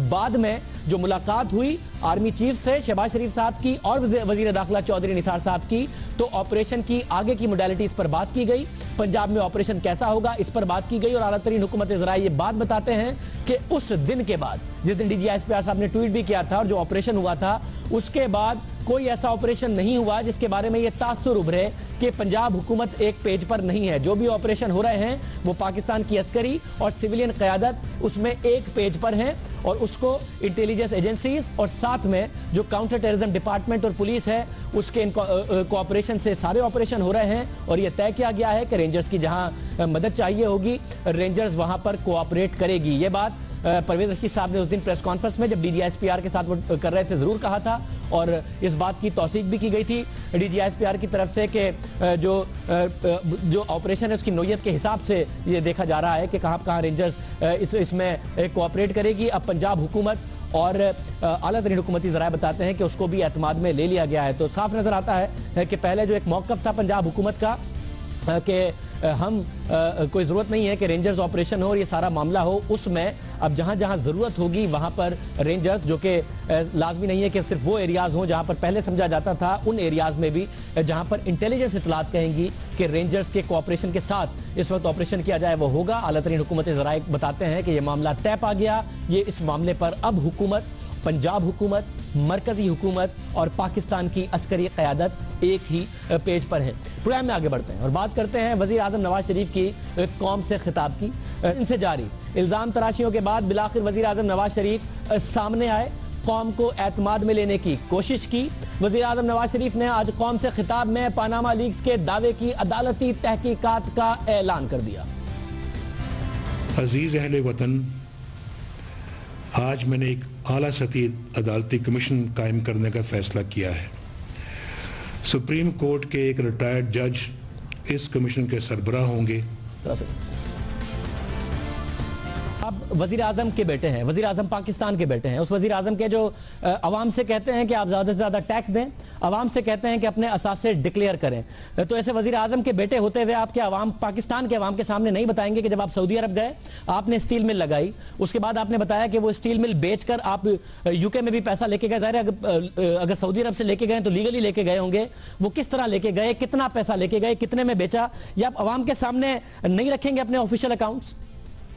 मेरा ख्याल है जी कि ये आप मुझ तक ही रहने दें। बेजाना अपना मैंने आपको जब बता दिया है और हर चीज का जो ना सबूत मेरे पास है, तो आप जो है ना अपना मुझ तक ही रहने दें। अगर लेट से कि जो है ना कल को मुझे ये बात आप जो है ना कानूनी तौर पे कोर्ट ऑफ लॉ पूछेगा तो मैं वहां पर दूंगा, लेकिन जो है ना जहां तक अमाउंट्स का ताल्लुक है आप उसको मुझ तक रहने दें। और ये मेरा हक है कि मैं अपने कारोबारी मामला जो है उनको जो है सीक्रेसी के साथ ट्रीट करूं। मैं आपको बता रहा हूँ एक चीज जो है, और जब वक्त आएगा तो साबित भी कर देंगे। उन्होंने कहा था कोर्ट ऑफ लॉ में अगर मामला होगा तो उसके सामने जरूर पेश करूंगा। जब अपने वालिद साहब ने अनाउंस किया है बतौर वजीर आजम एक कमीशन का, उसके सामने वो अब आएंगे तो किस हद तक सबूत सामने रखेंगे, क्योंकि उन्होंने दावा किया था, हमने फिर बार बार इस बात पर जोर दिया था कि वो ये मामला अपने सामने रखें, क्योंकि मामला हर 4-6 महीने बाद बार बार उठेगा। उन्होंने जब हमने फिर पूछा तो उन्होंने क्या कहा, जरा सुनिए। इंटरव्यू में कहा कि आपने स्टील मिल लगाई, सब स्टेक होल्डर्स तैयार नहीं थे कि आप स्टील मिल तैयार थे कि बेचें, आप नहीं चाहते थे कि बेचें, मगर आपका डिसीजन वीटो हुआ। उसके बाद आपने एक छोटी स्टील मिल सऊदी अरब में लगाई, तो आप अवाम को बताएंगे नहीं? आपके वालिद साहब पर और आप पर सवालात उठ रहे हैं, वज़ीर आज़म पाकिस्तान है वो, कि कितने पैसे में स्टील मिल बिकी, आपको कितना हिस्सा मिला, उस बाकी हिस्से में से कितने में आपने सऊदी अरब में दोबारा स्टील मिल लगाई, कितने आप बरतानिया में पैसे ऑफिशियली लेके गए, कितने आपने इन्वेस्ट किए, कितने में मॉर्गेज किया, कितना पैसा कमाया। अवाम के सामने ट्रांसपेरेंट तरीके से नहीं रखेंगे कितना कमाते गए, साल साल क्या हुआ? देखिए जी, मैं आपको जब एक तरीका जो है बता चुका हूँ, तो आप उसकी जो है ना अपना मुझसे फिगर्स आप क्यों पूछते हैं? जब यानी अपना कभी जरूरत पड़ी साबित करने की तो कर दूंगा इंशाअल्लाह ताला। जरूरत पड़ी साबित करने की तो करूंगा इंशाअल्लाह ताला। अब बड़ा अहम मामला है, मियां नवाज शरीफ ने एक जुडिशल कमीशन की बात की है, एक रिटायर्ड जज की सरबराही में जुडिशल कमीशन की बात की है। एतजाज हसन साहब उसे मुकम्मल तौर पर रिजेक्ट कर रहे हैं। साथ में पाकिस्तान तहरीक इंसाफ के सीनियर रहनुमा हामिद खान साहब की तरफ से कहा गया, पहले हम देखेंगे जज कौन है, क्या मामला है, उसके बाद तफसीली इस पर रिएक्शन देंगे। हमारी कोशिश होगी कि हम प्रोग्राम में इमरान खान साहब से भी गुफ्तगू करें, उनका मौक़िफ़ अब मालूम करें। अगर एक कैच 22 की भी सिचुएशन है, अगर नैब से FIA से कार्रवाई कराते तो भी इल्ज़ाम लगता हुकूमत के ऊपर कि ये आपने इनको इन्फ्लुएंस किया है। अब अगर एक रिटायर्ड जज का मामला है तो उस जज पे क्या बीतनी है, क्योंकि पाकिस्तान में जो जुडिशल कमीशंस की हिस्ट्री रही है उसमें जब मर्जी का फैसला ना आए, किसी भी आइदर पार्टी का ना आए, तो वो फिर जो चढ़ाई की जाती है और जो बच्चों तक को टारगेट किया जाता है वो एक अलग मामला है। कायरा साहब इस वक्त हमारे साथ मौजूद है, पीपल्स पार्टी का मौक़िफ़ उनसे मालूम करते हैं। सैयद अल हुसैन साहब भी हमारे साथ मौजूद हैं, उनकी राय वज़ीर आज़म की तकरीर पर मालूम करेंगे। आप दोनों का बहुत शुक्रिया। कायरा साहब, सबसे पहले बताइएगा, 3 इल्ज़ाम लगाए उन्होंने। एक भुट्टो साहब के दौर में नेशनलाइजेशन, 1989 जहाज 50 करोड़ रुपए, फिर 93 से 95, फिर तीसरा आपका दौर के हमें मुसलसल विक्टिमाइज किया गया, और फिर अब उन्होंने जुडिशल कमीशन बनाया है। वेलकम करते हैं कि फाइनली अपने आप को एहतसाब के लिए वज़ीर आज़म पाकिस्तान ने पेश किया है अपने आप को और अपने खानदान को। मेरा ख्याल है प्राइम मिनिस्टर साहब की ये स्पीच पता नहीं उनको शायद अपनी जाती वजाहत के लिए जरूरत भी थी कि नहीं, उनकी टीम ने उनको एक गलत एडवाइस दी है। प्राइम मिनिस्टर साहब ने अपनी फैमिली हिस्ट्री दी। यकीनन उनके वालिद साहब ने बड़ा मेहनत से अपना कारोबार किया था, बड़ा कामयाब आदमी थे। उसके बाद उनके चचाओं ने भी बड़ा अच्छे कारोबार किए होंगे, उनको किसी को कोई एतराज तो नहीं है इस बात पे। रही बात ग्रोथ की, तो यकीनन ग्रोथ जो है वो उस वक्त ज्यादा शुरू होती है जब जनरल ज़िया-उल हक का दौर आ जाता है। भुट्टो साहब के दौर में नेशनलाइजेशन कोई एक खानदान का इशू नहीं था कि मियां साहब को विक्टिमाइज किया गया, ये कोई पॉलिटिकल फिगर नहीं थे कि इनके साथ ज्यादती की गई, टारगेट किया गया। वो एक पॉलिसी थी और मियां साहब को ये पता ही है कि वो सिर्फ एक मुल्क में नहीं पूरी दुनिया में उस वक्त नेशनलाइजेशन एक फिलॉसफी के तौर पर इस्तेमाल हो रही थी। बहुत सारी सनतें, बहुत सारे फैक्टर्स नेशनलाइज हुए, उसमें बैंक भी थे, उसमें इंश्योरेंस कंपनियां भी थी। वो अगर नेशनलाइजेशन के ऊपर जाहिर एक बड़ी डिबेट हो सकती है इस हवाले से। मैं अगर आपका जानना चाहूं, क्योंकि एक अजीब सिचुएशन है, एक तो पहली दफा इल्जाम सब पर लगते रहे, पीपल्स पार्टी भी लगते रहे कि किसी ने कोई कमीशन बनाने की बात की हो, नैब एफआईए करते तब भी एक मसला था। अब पीपल्स पार्टी मुतमईन है, क्योंकि इत्ज़ा एहसन साहब ने बड़ा कैटेगोरिकली रिजेक्ट किया, मुतमईन है पीपल्स पार्टी? देखिए शाहजेब, सवाल ये है कि हम तो इल्जाम ही नहीं लगा रहे, हम तो कोई ना मैं समझता हूँ पाकिस्तानी मीडिया ने कोई इल्जाम लगा। ये तो भाई एक आलमी मीडिया के अंदर एक बड़ी खबर आई है जिसपे दुनिया में हंगामा मचा हुआ है। दुनिया के बहुत सारी जगहों पे कमीशन मुल्कों ने बनाए हैं, और आप ये कहें कि जनाब जिनके पास सबूत है वो लेके आए, नहीं, कमीशन को आप बाइख्तियार करें कि वो जिस इदारे के जरिए भी सबूत लेना चाहता है वो इकट्ठे करे, क्योंकि ऑफशोर पैसे जाने का सबूत हमारे पास तो नहीं होगा। ये तो किसी और बंदे ने कहा है, किसी और कंपनी ने कहा है, और मियां साहब के अपने फर्जंद ने खुद इकरार किया है कि हाँ मेरी ऑफशोर कंपनीज हैं, हाँ मेरा बरतानिया में कारोबार भी है, प्रॉपर्टीज भी हैं, और उन्होंने ये भी कहा है कि हाँ हमने यहाँ से पैसे बाहर भेजे थे, मुश्किल औकात के लिए भेजे थे। ये बातें, अब इसका सबूत हम क्या दें? इसका सबूत तो हमने अपने प्रोग्राम में ये रखा, और एक बड़ा तफसीली इंटरव्यू कल हुसैन नवाज साहब का, कि उन्होंने कहा 1 रुपया नहीं लेके गए, 1 डॉलर नहीं लेके गए, मेरी पढ़ाई के जमाने में जरूर पैसे गए होंगे, इसके अलावा नहीं लेके गए। अब एक ऐसी सूरत हाल में कमीशन बनाते हैं, साहबजादे कह रहे हैं कि मैं, हमारे इंटरव्यू में हमने बार बार उनसे हकाइक सामने रखे हैं, नहीं रखे, और कहा कि मैं कोई जो जुडिशल फोरम होगा उसके सामने रखूंगा। अगर वो आते हैं, सामने रखते हैं, तो आपके ख्याल में ये काफी है या कुछ और किया जाना चाहिए? मैं ये जानना चाह रहा हूँ। फिर ज़ाहिर पाकिस्तान तहरीक साहब का भी मौक़िफ़ जान लेते हैं। देखिए ना, देखिए शायद सिंपल बात है, आप ऑफशोर कंपनियां क्यों बनाते हैं? ऑफशोर कंपनियां कैसे बनती हैं आपके इल्म में है ना? अगर मैंने बाहर जाके, मेरे पास लीगल मनी है, मैं अपने नाम का जाके बरतानिया में प्रॉपर्टी क्यों नहीं खरीदता? मैं अपने बच्चों के नाम, अपनी बीवी के नाम क्यों नहीं खरीदता? मैं इसलिए नहीं खरीदता कि मैं अपना सोर्स डिक्लेयर नहीं कर सकता। मेरा ये कमीशन अपनी तहकीकात के बाद फैसला देगा कि असल हकीकत क्या है। वज़ीर आज़म नवाज शरीफ ने कहा फैसला देगा असल हकीकत क्या है। इल्ज़ाम लगाने वालों के पास मौका है कि वो इल्ज़ाम का सबूत लेके आए। एक तरफ अगर उनके पास मौका है तो खुद शरीफ फैमिली के पास भी मौका है कि अपने ऊपर लगाए गए इल्ज़ामात को क्लियर करें। कल प्राइम मिनिस्टर नवाज शरीफ के साहबजादे हमारे साथ प्रोग्राम में मौजूद थे और उन्होंने कहा था मैं सारी बातें किसी टीवी टॉक शो में नहीं, लेकिन कोई भी अदालती फोरम हुआ तो उसके सामने जाके सारे सबूत जरूर रखूंगा। उन्होंने क्या कहा था वो आपको दिखाने से पहले आज अहम बात यह है कि वज़ीर आज़म ने जुडिशल कमीशन का ऐलान तो किया, लेकिन ये नहीं बताया कि जुडिशल कमीशन का दायरा कार क्या होगा, वो किस दायरे में रहते हुए काम करेगा, किन इल्ज़ामात की तहकीकात करेगा, क्योंकि ये वो इल्ज़ामात हैं जो पिछले 25 साल से शरीफ खानदान पर लग रहे हैं। खुद वज़ीर आज़म ने भी इन इल्ज़ामात का जिक्र किया कि 25 साल से मेरे और मेरे खानदान पर ये इल्ज़ामात लगाए जा रहे हैं। 25 सालों से बार बार दोहराए जाने वाले इल्ज़ामात को एक बार फिर मीडिया पर उछाला जा रहा है। मैं घिसे पिटे इल्ज़ामात दोहराने और रोज़ तमाशा लगाने वालों से कहता हूं कि वो इस कमीशन के सामने जाएं और अपने इल्ज़ामात साबित करें। जिन 3 अदवार का जिक्र किया मियां नवाज शरीफ साहब ने, वो तीनों पीपल्स पार्टी के अदवार थे। पहले उस नेशनलाइजेशन का जिक्र किया जिसमें इत्तेफाक फाउंड्रीज को भुट्टो साहब की, जुल्फ़िकार अली भुट्टो साहब की जो नेशनलाइजेशन की पॉलिसी थी जो पूरे मुल्क में अप्लाई हुई, जिससे प्राइवेट सेक्टर को बड़ा नुकसान पहुंचा, वो कर दिया गया। फिर जिक्र किया 1989 का कि उनका एक जहाज रोक लिया गया था शिपिंग, जिसमें सामान आ रहा था और जिससे भी उन्हें 50 करोड़ का नुकसान हुआ। फिर जिक्र किया गया 1995 का, जिसमें उनको टारगेट किया गया। तीनों अदवार पीपल्स पार्टी के अदवार थे, बार बार टारगेट किया जाता रहा, कहते रहे कि हम डिफॉल्ट कर गई हमारी कंपनीज, उसके बावजूद हमने जितना भी बैंक का कर्जा था सूद समेत वापस किया, सूद का भी 1 रुपया माफ नहीं कराया। अब पनामा पेपर्स की जानिब से जो दावे किए जा रहे हैं, ऐसे ही दावे 90 की दिहाई में किए जाते रहे। 1998 में FIA की जानिब से, और ये बड़ा अहम मामला है जो हम आपके सामने रख रहे हैं, इस अहम मामले के में जो इल्ज़ामात हैं वो वही हैं जो आज लगे, मगर शायद मियां नवाज शरीफ का जो रिस्पॉन्स है वो अलग है। 1998 में यही इल्जामात लगे, मियां नवाज शरीफ ने कैसे रिस्पॉन्ड किया वो आपको बताते हैं। आज जब इल्जामात लगे हैं तो आज का रिस्पॉन्स कैसे अलग है वो आपके सामने रखते हैं। 1998 में FIA की जानिब से शरीफ खानदान के हवाले से चौंका देने वाले हकाइक सामने लाए गए। तो BBC की documentary from Pakistan to Parkland में वो सब कुछ दिखाया गया जिसका दावा FIA ने अपनी रिपोर्ट में किया था। अखबारात में ये रिपोर्ट हुआ और जो अखबारात में रिपोर्ट हुआ वो आपके सामने रखते हैं। सिर्फ BBC ही नहीं, अक्टूबर 1998 में बैनुल अक़वामी अखबार द इंडिपेंडेंट ने अपनी तहकीकाती रिपोर्ट में दावा किया कि शरीफ खानदान फर्जी नामों से कई ऑफशोर अकाउंट चला रहा है जो मनी लॉन्ड्रिंग के लिए इस्तेमाल होते हैं।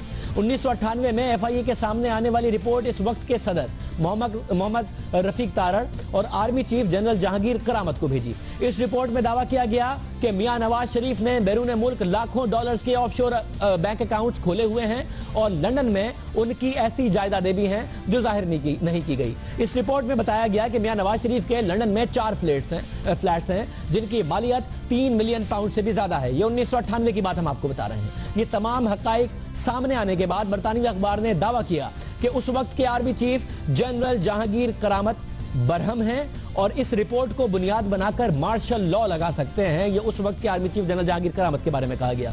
FIA की तहकीकात सिर्फ नवाज शरीफ के ऑफशोर अकाउंट्स और लंदन में जायदादों तक महदूद नहीं थी, बल्कि इसमें इत्तफाक ग्रुप ऑफ कंपनीज के हवाले से कई दावे किए गए। रिपोर्ट के मुताबिक नवाज शरीफ जब पहली दफा 1990 में इख्तिदार में आए, उस वक्त इत्तफाक ग्रुप ने बैंक से अरबों रुपए के कर्जे लिए जो बाद में लौटाए नहीं गए। इस रिपोर्ट में दावा किया गया कि इत्तफाक ग्रुप ने $8 मिलियन ऑफशोर अकाउंट्स में भेजे जो बाद में शरीफ खानदान के 43 अफराद और दोस्तों को दिए गए। इसी रिपोर्ट में यह भी बताया गया कि 4 फ्लैट्स जो कि एवन फील्ड हाउस के नाम से पार्कलैंड मेफेयर में थे, उनकी मिल्कियत 2 बरतानवी कंपनीज के पास है जो ब्रिटिश वर्जन आइलैंड में रजिस्टर्ड हैं। उनके जो बैंक अकाउंट्स हैं वो फर्जी हैं। संडे ऑब्जर्वर ने अपनी रिपोर्ट में दावा किया कि इसने जो तहकीक की है उसके बाद उसे मालूम हुआ है कि मियां नवाज शरीफ की जायदाद पाकिस्तान के अलावा Switzerland, Washington, British version island और सऊदी अरब, कुवैत और फिर लंदन में भी उनकी जायदादें हैं। मगर उस वक्त वज़ीर आज़म नवाज शरीफ ने इन इल्ज़ामात को मुस्तरद कर दिया और मियां साहब जो कह रहे थे कि 25 साल से इल्ज़ामात लग रहे हैं, उनमें इन इल्ज़ामात की भी बात कर रहे थे क्योंकि ये इल्ज़ामात पहले भी लगे। बरतानवी अखबारात में ये सारी की सारी बात रिपोर्ट हुई। माहौल उस वक्त भी ये था कि कहा जाता रहा कि जी मियां नवाज शरीफ के मिलिट्री एस्टैब्लिशमेंट से ताल्लुकात बेहतर नहीं है, ये बात उस वक्त भी की जाती रही। मगर मियां साहब का उस वक्त का रिस्पॉन्स ये था कि उन्होंने उस वक्त भी इल्ज़ामात तो मुस्तरद किए और रिपोर्ट्स को बेबुनियाद भी करार दिया, मगर कोई एक्शन नहीं लिया। अब आज वज़ीर आज़म नवाज शरीफ ने यह जरूर कहा कि 25 साल से इल्ज़ामात लग रहे हैं, झूठे हैं, मगर इस दफा नवाज शरीफ ने, वज़ीर आज़म पाकिस्तान ने एक मुस्बत रवैया अख्तियार किया है।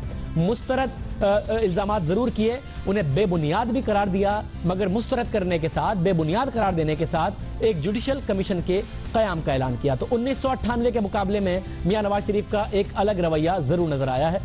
3 जो उन्होंने बातें की, 1972 हो, 1989 या 1993 से 95 का दौर, पीपल्स पार्टी के तमाम अदवार में शरीफ खानदान के गिर्द जो गहरा तंग किया गया, ये शिकवा वज़ीर आज़म नवाज शरीफ ने आज कौम से खिताब में भी करते रहे हैं। कई बरस से ये इल्ज़ाम सामने आ रहे हैं। अब वज़ीर आज़म नवाज शरीफ ने इल्ज़ाम को तहकीकात के लिए जुडिशल कमीशन बनाने का जो ऐलान किया है, पीपल्स पार्टी वज़ीर आज़म के शिकवे और जुडिशल कमीशन के फैसले पर क्या राय रखेगी?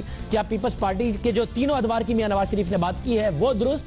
और साथ साथ वज़ीर आज़म मुखालिफिन को तो कह रहे हैं कि आपके पास अब आप सारे के सारे सबूत लेके आए जो हम पर इल्ज़ाम लगाते हैं। क्या मियां नवाज शरीफ और उनका खानदान खुद सारे सबूत लेके आएगा कि वो कैसे पैसे बाहर लेके गए? अगर नहीं लेके गए, जैसा कि उससे नवाज ने हमारे प्रोग्राम में कहा, तो उन्होंने किस तरीके से सऊदी अरब में स्टील मिल कितने रुपयों से लगाई, कितने का उन्होंने लोन लिया, कितना अपने पैसे लगाए, अगर 100% लोन था तो कितने में वो स्टील मिल बेची, फिर हुसैन नवाज ने एक और स्टील मिल कितने रुपए में लगाई, फिर बरतानिया कितना पैसे लेके गए, उन पैसों से किस तरह कारोबार किया, कितने फ्लैट्स लिए, कितनी ट्रांजेक्शन की, उसके बाद कितना कमाया, कितना भेजा, कितना लगाया? क्या ये सारे के सारे मामला भी सामने रखेंगे? क्योंकि जब हमने कल हुसैन नवाज से पूछा तो उन्होंने क्या कहा था, वो पैसा लीगल मनी नहीं है या मैं अपना पैसे का सोर्स छुपाना चाहता हूँ, तो क्या तरीकाकार है उसका? बड़ा सिंपल था, इस दुनिया में मुरव्वज है। वो कहते हैं ये लीगल है, हाँ टेक्निकली इसकी लीगलिटी अपनी जगह है। क्या कि उन्होंने जाके पनामा में किसी वकील के जरिए जो कंपनियों का कारोबार करता है, ये भी कारोबार है, कोई कारोबारी कंपनी नहीं है, कोई बिजनेस कंपनी नहीं होती, ये परफार्मा कंपनी होती है, खाली शेल कंपनी। वो करते क्या है कि उन्होंने कंपनी बना के रखी है, आप जाते हैं, आप उन्हें कहते हैं जी मैंने कंपनी खरीदनी है, मैंने अपना कारोबार करना है, उनके साथ एक रकम तय होती है, उनके डायरेक्टर रिटायर हो जाते हैं, आपके डायरेक्टर इंडक्ट हो जाते हैं, उस कंपनी के नाम पे जो एक वकील आपका, जिस वकील से ये सारे डॉक्यूमेंट निकले हैं, वो इनको 15,000 कंपनियों को डील कर रहा था। अब सवाल ये है कि ये कंपनी, आपने इसका अकाउंट खोला, पैसे उसमें ट्रांसफर किए और जाके बरतानिया में प्रॉपर्टी खरीद ली। उस प्रॉपर्टी का अगर सोर्स मांगा जाता है, पैसा कहाँ से आया, वो कहते हैं पनामा से आया। आप पनामा से पूछते हैं बरतानिया वाले, तो वो कहते हैं हम तो नहीं बता सकते ये पैसा हमने कहाँ से दिया या इसके डायरेक्टर सारे कौन है। लिहाजा ये सारा एक ब्लैंकेट कवर होता है जो असल में या तो आपका सोर्स इलीगल है, आपकी दौलत जो है वो टैक्स वाली नहीं है, या आप उसके ऊपर और उसके तरीकाकार को छुपाना चाहते हैं। आपका मुल्क से जब जहां से आपने पैसा निकाला है वो इलीगल मीन्स है। कायर साहब बहुत शुक्रिया। कायर साहब बहुत शुक्रिया। कायर साहब कह रहे थे और ये पूरा का जो प्रोसेस है, पाकिस्तान पीपल्स पार्टी की तरफ से ये भी कह रहे थे कि इल्जाम तो हमने लगाया ही नहीं, मगर ये जो तहकीकात हैं उससे और जो अनाउंसमेंट है वज़ीर आज़म की, एक तो तकरीर से मुतमईन नहीं कि उससे मुतमईन नहीं नजर आती पाकिस्तान पीपल्स पार्टी। इनायत रज़ा साहब, कायरा साहब, तलत हुसैन साहब भी हमारे साथ मौजूद है, पाकिस्तान तहरीक इंसाफ से नई मुल्क साहब ने भी हमें ज्वाइन किया है। तलत हुसैन साहब, मियाँ साहब की तकरीर और उसके ऊपर रेस्पॉन्स, मियाँ साहब मैक्सिमम यही अनाउंस कर सकते थे या मियाँ साहब की तरफ से और कुछ अनाउंस किया जाना चाहिए था, और कुछ बताना चाहिए था, कुछ डिटेल्स रखनी चाहिए थी? शुक्रिया शाहज़ैब। मेरे ख्याल में अगर आप उसको मीडिया के जाविये से देखें और सियासी जाविये से देखें तो शायद हुकूमत और मियाँ मोहम्मद नवाज शरीफ खुद बतौर प्राइम मिनिस्टर इस मामले को बहुत स्ट्रेट एंड नैरो, जिसको हम अंग्रेजी में कहते हैं, उसको महदूद कर सकते थे। न जाने आज की तकरीर का मशवरा उनको किसने दिया था। उन्होंने इस तमाम मामले को अपने बेटों के कारोबार के मामले से निकाल कर उन्होंने अपने खानदान के तमाम बिजनेस की तारीख का मामला बना दिया। लिहाजा जो पनामा लीक्स के अंदर जो बातें सामने आई हैं उनका ताल्लुक शरीफ खानदान की बिजनेस की हिस्ट्री के साथ नहीं है। उनका ताल्लुक उनके बेटों के और बेटी के नाम पर जो कंपनीज हैं जिसके ऊपर शरीफ खानदान का मौका बड़ा वाज़ेह है, कल आपके प्रोग्राम में बहुत तफसील के साथ उन्होंने बयान किया, उस मामले से मुतल्लिक है। तो एक तो मेरे ख्याल में ये बहुत अजीबोगरीब कैफियत है कि जब आप वजाहत में जाते हैं तो आप वो तमाम तनाज़े भी उठा लेते हैं। अभी देखें, अब उनकी पीपल्स पार्टी के साथ एक अलग लड़ाई शुरू हो गई, उसके ऊपर आसिफ अली जरदारी साहब के बयान भी आ रहे हैं, असरार साहब के बयान भी आ रहे हैं, पीपल्स पार्टी सख्त किस्म की नाला है उनसे, और फिर पुरानी बातें भी सामने आ रही हैं जी कि अच्छा 93 में आपने क्या किया था, उस वक्त आपने रूल्स किस तरीके से चेंज किए थे। तो उन्होंने मेरे ख्याल में तफसील में जाकर अपने साथ ज्यादती की है। दूसरा, बतौर प्राइम मिनिस्टर उनको इसकी वजाहत देनी चाहिए थी एक ऐसे इदारे या एक ऐसी क्रॉस कमेटी की तजवीज के जरिए जिसके ऊपर तमाम जमातों का एतमाद हो। देखिए, हमने बहुत मरतबा ये लफ्ज सुना है, इल्जाम लगा है। पनामा लीक्स में इल्जाम नहीं लगा है, हकायक उनकी नजर में जो थे वो सामने लाए गए हैं। उन हकायक की जो तशरीह है वो इल्जामात की सूरत में सामने आ रही है। अगर आप प्यूटन के मुखालिफ हैं तो आपको प्यूटन जो है एक बहुत बड़ा ठग नजर आएगा। अगर आप रूस के अंदर रहते हैं और रशियन टेलीविजन के ऊपर काम करते हैं तो आपको लगेगा कि तमाम का तमाम काम जो है वो CIA कर रही है। तो वो हकायक सामने आए हैं। मेरे ख्याल में जो करने की बात थी वो ये थी कि आप तमाम अपोजिशन की पार्टीज की तरफ से जो इल्जामात या उसकी तशरीह हो रही है उसके पेश नजर आप उनसे तजावीज तलब करते, और मेरे ख्याल में PTI की तरफ से भी यही तजवीज आती, मेरे ख्याल में पीपल्स पार्टी की तरफ से भी यही तजवीज आती कि एक ऐसे कमीशन या कमेटी बनाइए जिसके ऊपर हम सब का एतमाद हो, वो तमाम इल्जामात की जो है तहकीक कर पाए और रिपोर्ट कौम के सामने।